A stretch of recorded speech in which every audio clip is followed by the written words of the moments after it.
Semangat pagi anak-anak semua. Mudah-mudahan kalian tetap semangat dalam belajar di masa pandemik ini.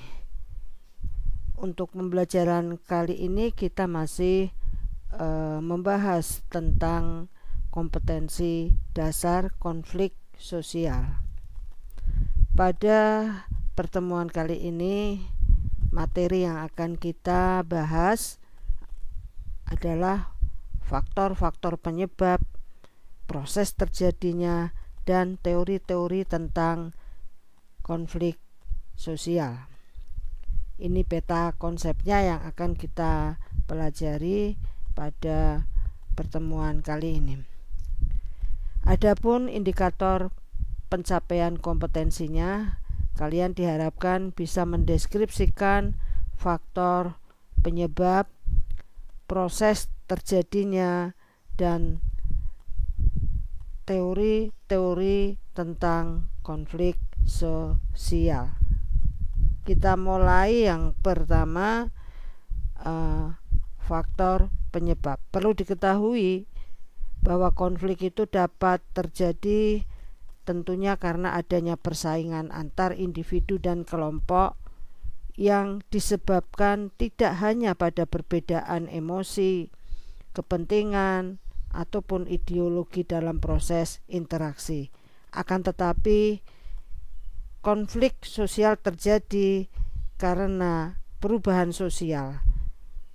Perlu disadari bahwa konflik tidak akan lenyap dari panggung kehidupan masyarakat, kecuali lenyap bersamaan dengan lenyapnya masyarakat. Itu kronologis mengapa ada konflik dalam masyarakat. Ada beberapa faktor penyebab terjadinya konflik sosial. Yang pertama menurut Suryono Sukamto, yang faktor penyebabnya satu, perbedaan kebudayaan. Kita tahu adanya setiap kelompok itu pasti mempunyai budaya atau adat istiadat yang jelas berbeda dengan kelompok lainnya.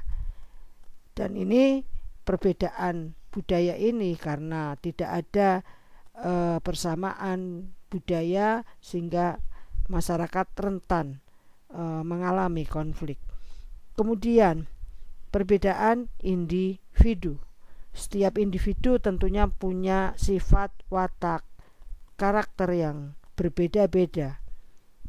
Nah, di dalam mencapai tujuannya setiap individu itu pasti ya berbeda pendapat, berbeda tujuan, dan lain sebagainya. Itu adalah faktor yang kedua. Yang ketiga, perbedaan kepentingan. Ya, jelas masing-masing kelompok punya tujuan kepentingan yang berbeda.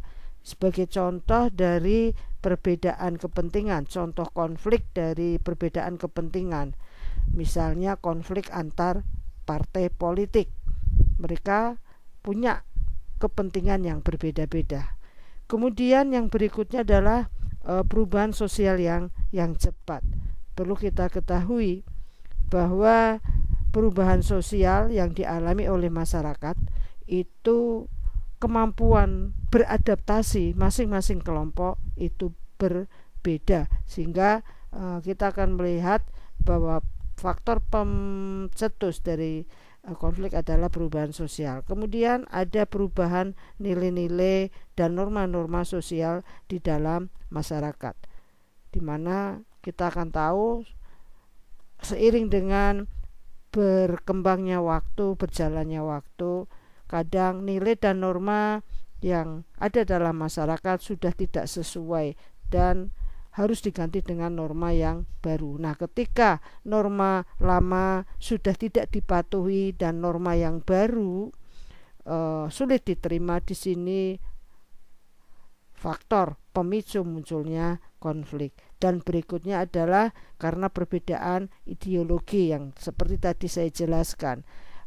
Masing-masing partai politik memiliki ideologi, keyakinan ya yang berbeda. Itu adalah faktor penyebab munculnya konflik menurut Suryono Sukamto. Yang berikutnya, penyebab konflik menurut ahli yang lainnya, menurut Van Wees dan Howard Becker. Ya. Faktor penyebab konflik ada 4, yaitu perbedaan antar individu atau perbedaan individu, adanya perbedaan latar belakang budaya, perbedaan kepentingan dan perubahan sosial. Apa yang disampaikan oleh ahli ini ya sejalan dengan pendapat yang disampaikan oleh Suryana Sukamta. Nah, dalam perspektif konsensus ada beberapa faktor penyebab timbulnya konflik dalam masyarakat. Ya. Penyebab konflik dalam masyarakat menurut perspektif ini terjadi karena adanya disfungsi sosial, tidak berfungsinya anggota-anggota kelompok dalam masyarakat, tidak berfungsinya nilai dan norma. Misalnya, norma sosial yang ada dalam suatu masyarakat tidak ditaati lagi, dan pranata, lembaga serta pihak yang menyelesaikan konflik dan proses pengendalian sosial tidak berfungsi dengan baik. Sementara dalam perspektif konflik sendiri, penyebab konflik sosial adalah adanya ketimpangan, adanya perbedaan yang jauh antara hubungan kekuasaan dalam masyarakat, tidak meratanya distribusi kekuasaan dalam masyarakat, ditariknya legitimasi penguasa politik oleh masyarakat kelas bawah. Ya, contohnya yang kita lihat karena pemerintahan yang korup, pemerintahan yang tidak mampu membawa aspirasi rakyat. Nah, kita lihat banyak ketidakpercayaan rakyat terhadap pemerintah. Kemudian adanya pandangan politik adalah adanya suatu pandangan bahwa konflik adalah cara untuk mewujudkan kepentingan. Jadi masing-masing kelompok, masing-masing individu yang mempunyai tujuan, mempunyai kepentingan yang sama, itu biasanya dia akan melawan pihak lain, sehingga di sini terjadilah konflik. Kemudian sedikitnya saluran untuk menampung keluhan masyarakat. Jadi konflik ini bisa dipengaruhi oleh rasa tidak puas, rasa kekecewaan rakyat, ya, karena aspirasi, keluhan, permasalahan yang dihadapi oleh masyarakat itu tidak ada solusinya. Kemudian yang berikutnya, kekuasaan negara yang disertai dengan mobilitas yang rendah. Kita tahu ya, orang-orang yang biasanya berkuasa dalam masyarakat, baik secara politik, baik secara ekonomi, itu cenderung akan mempertahankan kekuasaannya. Nah, ketika muncul keinginan untuk mempertahankan kekuasaan itu, tentunya akan membawa konflik bagi pihak lain. Kemudian yang berikutnya, masyarakat kelas bawah menerima ideologi radikal. Jadi ketika keyakinan ideologi yang diberikan oleh penguasa itu membuat rakyat menjadi tidak bebas, disinilah muncul kekecewaan dan akhirnya terjadilah konflik sosial. Yang berikutnya, bagaimana sih proses terjadinya konflik sosial dalam masyarakat? Yang pertama adalah bahwa konflik atau pertentangan yang ada dalam masyarakat itu terjadi melalui beberapa tahap. Ada 2 tahap.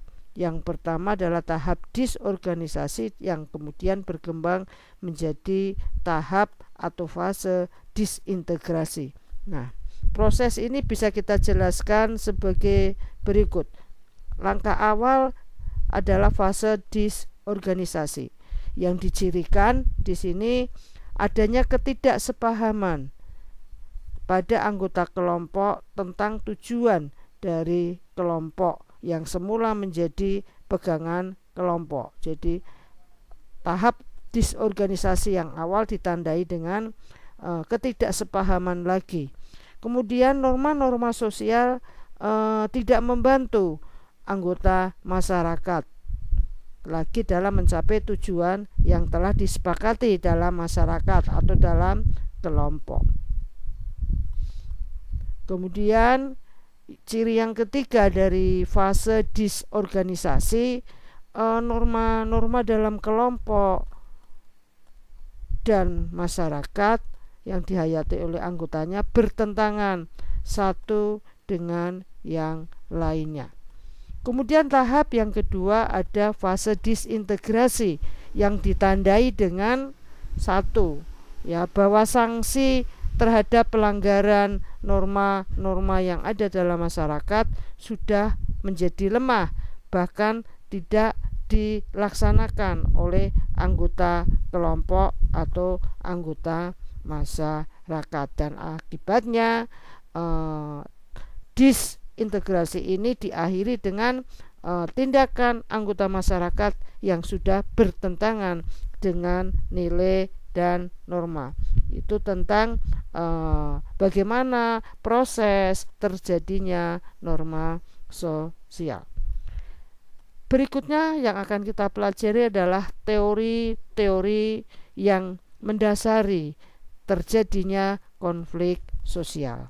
Kita mulai yang pertama menurut Lewis A. Coser. Beliau mengatakan dalam teorinya bahwa konflik yang terjadi di masyarakat dikarenakan adanya kelompok lapisan bawah yang semakin mempertanyakan legitimasi dari keberadaan distribusi sumber-sumber langka. Coser juga mengatakan bahwa konflik tidak selalu bersifat negatif. Konflik itu memiliki dampak atau akibat yang positif. Karena di sini konflik ternyata juga dapat mempererat dan menjalin kerukunan dalam suatu kelompok. Sementara beliau juga mengatakan bahwa konflik pun memiliki dampak yang negatif. Misalnya hilangnya nyawa, hancurnya harta, benda, dan lain sebagainya. Itu teori konflik yang disampaikan oleh Lewis A. Coser. Berikutnya, teori konflik menurut Karl Marx. Dikatakan konflik sosial sebagai bentuk pertentangan kelas. Masyarakat yang berada dalam konflik biasanya dikuasai oleh kelompok dominan. Kelompok mayoritas biasanya berupa kelompok dari kelas borjuis, kelas atas yang menguasai dalam modal ekonomi masyarakat. Adanya pihak yang lebih dominan yaitu dari kaum borjuis, muncullah pihak yang berkuasa dengan pihak yang dikuasai. Dalam hal ini pihak yang dikuasai itu adalah kaum proletar, kaum buruh. Kedua pihak tersebut memiliki kepentingan yang berbeda atau bertentangan satu dengan lainnya, sehingga muncullah konflik dalam masyarakat. Fakta-fakta yang ada menurut pandangan teori Karl Marx antara lain bahwa dalam konflik itu ditandai dengan adanya struktur kelas dalam masyarakat. Kita tahu dalam masyarakat ada kaum borjuis penguasa dan kaum proletar atau rakyat biasa. Kemudian adanya kepentingan ekonomi yang saling bertentangan di antara orang yang berada dalam kelas yang berbeda, di mana orang kelas borjuis penguasa dia akan selalu meningkatkan menguasai masyarakat. Kemudian yang ketiga, yaitu adanya pengaruh yang besar dilihat dari kelas ekonomi terhadap gaya hidup seseorang, serta adanya berbagai pengaruh dari konflik kelas yang menimbulkan perubahan struktur sosial dalam masyarakat. Nah, konflik ini dalam kacamata menurut Karl Marx ini nanti akan melahirkan permasalahan sosial seperti konflik antar kelas sosial, seperti kesenjangan sosial, kesenjangan multidimensi antara kelompok yang berkuasa, kelompok yang memiliki modal dengan kelompok yang dikuasai, kelompok yang tidak memiliki modal. Kemudian ada teori konflik sosial menurut Rath Dahrendorf. Beliau melihat teori konflik sebagai teori parsial, teori yang hanya memandang konflik secara sebagian, yang digunakan untuk menganalisis fenomena sosial. Beliau melihat masyarakat memiliki dua sisi yang berbeda, yaitu adanya konflik pertentangan dan adanya kerja sama. Dia menggunakan teori perjuangan kelasnya Marxian. Dia menggunakan teori Karl Marx tentang kelompok Marxian untuk membangun teori kelas dan pertentangan kelas dalam masyarakat. Nah, itu adalah teori konflik menurut Rath Dahrendorf. Dari penjelasan tentang faktor penyebab, kemudian proses terjadinya, dan teori-teori yang mendasari munculnya konflik sosial, ada dua kesimpulan yang bisa kita tarik. Yang pertama, konflik dapat timbul karena persaingan antar individu atau kelompok yang disebabkan tidak saja oleh perbedaan emosi, kepentingan, maupun ideologi dalam proses interaksi sosial, tetapi juga bisa terjadi karena adanya perubahan sosial dalam masyarakat.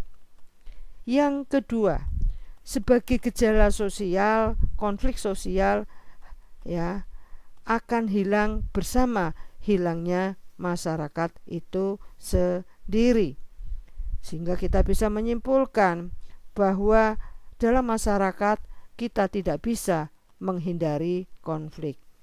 Oleh karena itu, yang dapat kita lakukan tentunya kita hanya bisa mengendalikan agar konflik tersebut tidak berkembang menjadi kekerasan sosial.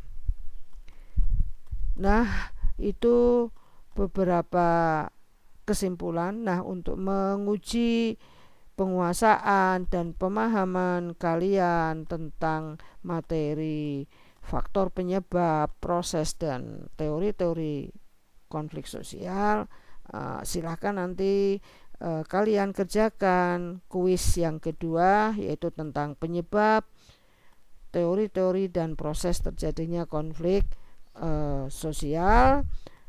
Kalian kerjakan pada buku catatan, kemudian hasil scan pindenya dalam bentuk PDF kalian kirim di menu pengumpulan tugas di kelas tim. Sebelum kita akhiri pembelajaran kali ini, ada hikmah, ada hal yang harus kita petik dari materi ini. Yang pertama, anak-anakku, sadarilah bahwa konflik sosial itu tidak bisa kita hindari. Kita hanya bisa mengurangi, meminimalisir, bahkan memanage konflik supaya tidak menjadi kekerasan sosial. Kemudian jadikan konflik sebagai alat perubahan sosial dan tentunya untuk meningkatkan solidaritas. Barangkali itu materi yang bisa Bunda sampaikan, mudah-mudahan dapat membantu kalian di dalam memahami materi konflik. Tetap semangat belajar dan salam literasi.